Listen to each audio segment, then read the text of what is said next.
जब तक ballot paper से इलेक्शन होता रहा हम जीतते रहे और जब ईवीएम खुली है तो हम इलेक्शन हारना शुरू हो गए। बड़े बड़े चैनल थे इंडिया के, जो मोदी साहब के अपने चैनल थे, वो भी ये दिखा रहे थे कि राजस्थान हार रहे हैं, छत्तीसगढ़ हार रहे हैं, उसके बावजूद वो अचानक वो जीत जाते हैं। 2024 के इलेक्शन हम ये चाहते हैं ई मशीन से ना हो, बैलेट पेपर पे हो। मैं सभी से रिक्वेस्ट चाहता हूँ कि जो ईवीएम से इलेक्शन हुए हैं ये बहुत नुकसानदेह हुए हैं। सुबह सारे चैनल वाले हमें दिखा रहे थे कि हम पांचों सूबों में जीत रहे थे, मगर जब तक बैलेट पेपर से इलेक्शन होता रहा हम जीतते रहे और जब ईवीएम खुली है तो हम इलेक्शन हारना शुरू हो गए। इसका मतलब सरकारी मुलाजिम जो होते हैं वो एक गांव के रहने वाले लोग होते हैं और उनके सभी परिवार के लोग उनके कहने पे, क्योंकि वो तालीम याफ्ता लोग होते हैं, उनके कहने पे लोग वोट देते हैं, उनके पीछे चलते हैं, क्योंकि एक घर में एक आदमी दो आदमी पढ़े लिखे होते हैं। तो अब उन्होंने जो वोट दिए उसमें हमें बहुत बड़ी सफलता मिली और हम जीत की तरफ थे। जैसे ही ईवीएम खुली है और हमारे हालात क्या हुए हैं वो आप सब जानते हैं। तो अब इसको लेके हमें हमारा पसबंदा समाज सारा सड़कों पे आने वाला है और बहुत जल्दी हम एक मीटिंग करने वाले हैं जो अपने दिल्ली में चारों तरफ पसबंदा समाज और हिंदू समाज सभी को एक साथ होना है इसमें, क्योंकि ये हमारी लड़ाई नहीं है, ये 18 करोड़ नौजवान बच्चों की लड़ाई है। अगर यही होता रहा इस देश में तो 18 करोड़ नौजवान बच्चे जिन्होंने तालीम ली है, जिन्होंने पढ़ाई करी है, जिन्होंने अपने घर वालों के, बहुत से लोगों ने तो मकान भी गिरवी रख के बैंकों से पैसा ले रखा है, पर्सनल लोगों से पैसा ले रखा है, उनकी जॉब की लड़ाई है, जिसे एक तरफा ये ले जाना चाहते हैं, सिर्फ बेईमानी करके हिंदू मुसलमान की लड़ाई दिखा के ये ले जाना चाहते हैं। हमें इस बात के ऊपर इलेक्शन नहीं लड़ना कि हम क्या हैं, हमें अपने देश के बच्चों के ऊपर लड़ाई लड़नी है। जो मोदी साहब 19 करोड़ लोगों की आज की डेट में, क्योंकि 6 महीने बाकी है, उनका वायदा था, वो गारंटी की बात तो करते हैं, जो पहले वायदे करे उस पर ही गारंटी नहीं है। उन्होंने अभी एक मुद्दा हर जगह छेड़ा है कि मैं गारंटी के ऊपर गारंटी लेता हूं कि क्या 19 करोड़ नौजवान बच्चों की नौकरी खाने की गारंटी लेते हैं वो। तो इसे देख के हमें हर समाज से अपील करना चाहता हूं कि वो सड़कों पे आए, हमारे साथ आए। हमने पूरी दिल्ली को एक मेहनत करके और 2024 के इलेक्शन हम ये चाहते हैं ई मशीन से ना हो, बैलेट पेपर पे हो। और सबको हम सबसे अपील करता हूं मैं कि सभी लोग हमारा साथ दें। हम पूरी दिल्ली में कोशिश करेंगे, पूरे घर एरियो में जाके, कि हमें सड़कों पे आना है, नहीं तो सबसे बड़ा हाल दो समाज का सबसे ज़्यादा नुकसान होगा। एक तो जो समाज हमारा पसबंदा समाज है, मुस्लिम समाज, और दूसरा जाटव समाज को ऑल इंडिया में सबसे बड़ा नुकसान होने वाला है, क्योंकि इनका सबसे बड़ा काम है कि 2024 का इलेक्शन हम जीत के और यही मशीनों से जीत के बैलेट पेपर पे नहीं करवाएंगे तो ये इलेक्शन जीतेंगे।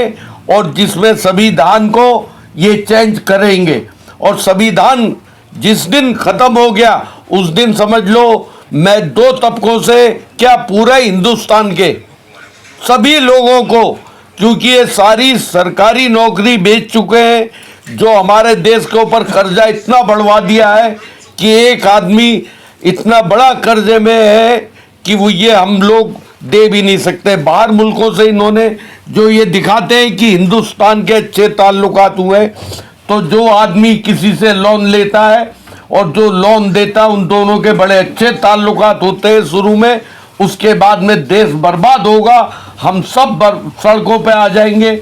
उसके लिए मैं अपील करता हूं कि बहुत जल्दी हमारे और बड़े लोग हमारे साथ हैं, वो सब लगे हुए हैं कि हमें पार्लियामेंट भी घेरना है, हमें दिल्ली में चारों तरफ बाहर आना है, रामलीला ग्राउंड भी भरना है, हमें सब जगह अपनी बात पहुंचानी है और इन्हें घेरना है। और हमें सबको मिलके, इसमें मेरी लड़ाई नहीं है, हमारे सभी समाज और सभी भाइयों की लड़ाई है।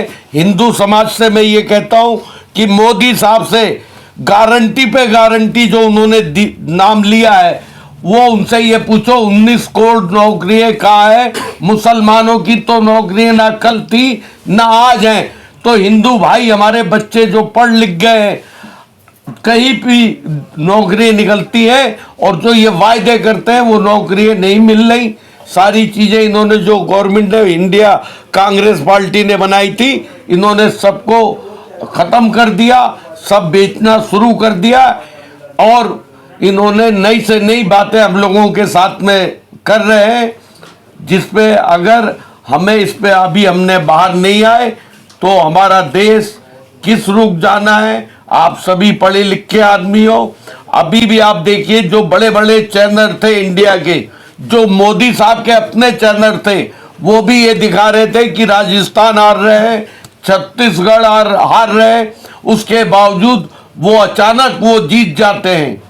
तो ये मीडिया से भी हम सवाल करते हैं कि उन्होंने इस काम पे क्यों नहीं वो करा, क्योंकि कुछ मीडिया वाले सभी का ये है कि देखिए हमने पहले जो इलेक्शन हुए थे उसमें हमने पहले इंक्वायरी करी थी, वो हमारी सही आई। अब उन्होंने जो इंक्वायरी करी थी, जो 5 हम सूबों में जीत रहे थे, हम कैसे हार गए। तो इस पे हमें सबको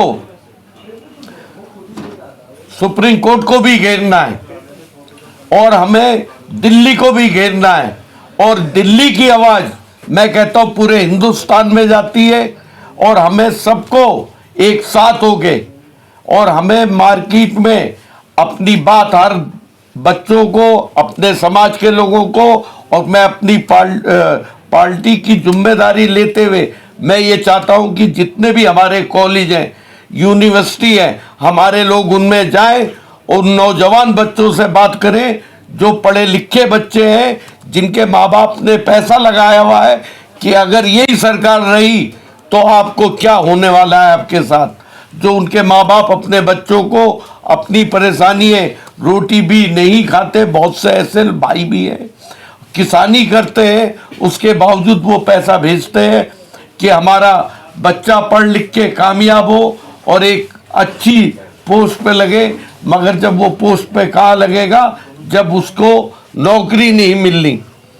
तो हमें सिर्फ लड़ाई, अब ये नई से नई बातें पैदा करेंगे, मंदिर चलो भाई, मंदिर जाएंगे हम भी चलेंगे इनके साथ मंदिर, कोई आपत्ति नहीं है। मगर ये बताओ हमारे बच्चों को अगर भूखे पेट तो भजन भी नहीं होते, भूखे पेट भजन भी नहीं होता और नमाज भी नहीं होती। जब हमारे बच्चों की आप नौकरी खाएंगे और फिर हमें भूखे पेट की बात करेंगे तो ना मंदिर अच्छी होता है ना मस्जिद अच्छी होती है। मैं तो सभी भाइयों से अपील करता हूँ, बहुत जल्दी एक और हम प्रेस कॉन्फ्रेंस करेंगे और उसमें ये बताएंगे किस दिन हम लोग सड़कों पे उतर रहे हैं। हमारे सभी डॉक्टर और दुतराई भी इसमें मेहनत कर रहे हैं, उनके और समाज के लोग भी मेहनत कर रहे हैं। हम भी ये चाहते हैं कि एक ज़्यादा तादाद में हम आए और पब्लिक के बीच में अपनी बात रखें। और सभी मीडिया वालों से मैं अपील करता हूं कि एक इसे पर्सनल अपने दिल पे लेके, कि ये वसीम सैफी की बात नहीं है, पसमंदा समाज की बात नहीं है, ये सारे समाज की और सभी लोगों की बात है, नौजवान तबकों की बात है, जो बच्चे हमारे पढ़ लिख रहे हैं उनके मुस्तकबिल की बात है। और सभी समाज के मीडिया वाले यहाँ पर हैं, और मैं इनसे अपील करता हूँ कि इसे दिल पे लेके अगर मेरी बात अच्छी लगे तो इसे ज़्यादा फैलाए और लोगों से चर्चा भी करें कि हमें इस पे आना है, हमारे पेपर पे हमारी वोट डले, ये जो इस पे ना मशीनों से डले और मशीनों का बहिष्कार करना है, समझे नहीं।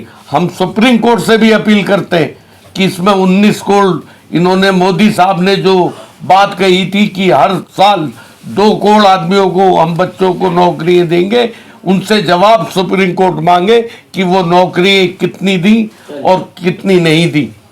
और हमें सबको एक साथ होके बहुत जल्दी मैं दूसरी मीटिंग लूँगा। आप लोगों से अपील करता हूँ कि उस दिन हम लोग सड़कों पे आना है। हमें ईवीएम से हमारा इलेक्शन नहीं होना, हमारा इलेक्शन बैलेट पेपर पे होना है, उसी पे हमें वो चाहिए और इसका बहिष्कार करेंगे बहुत जल्दी। रामलीला ग्राउंड में भी हमारा प्रोग्राम होगा और हर धरना लगाएंगे जगह जगह दिल्ली में, हमारे सभी साथी मिलके। और इस पे आप सबका, मुझे भाइयों का साथ चाहिए। इसी पे मैं अपनी बात खत्म करता हूँ। जय हिंद, जय भारत, खुदा हाफिज।